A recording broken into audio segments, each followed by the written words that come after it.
مردان د KPKs رو په 9 نومبر په تیر کال 2025 کې زخمی شو. سس خلکو فتنه پرستو په یو بزرګ باندې د الله په ولی باندې د Ale-Nabi پاغه فرزند باندې چې دغه ټول ژوند د الله د حبیب دپاره تیر کړو.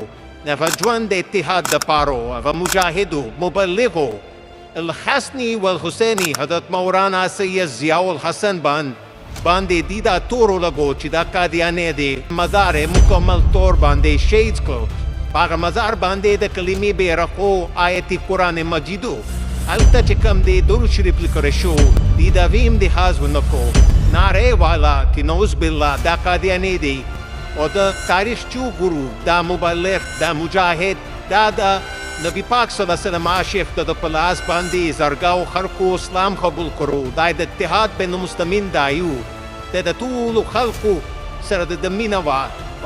مینه زخمی شوه لو زخمی شو نن رو زخمی دی کاسه روان دی په دې مردان کې داسې سانحه چې کېږي نو آیا مونږ کوم طرف ته روانو؟ دین خو د رحمت دی.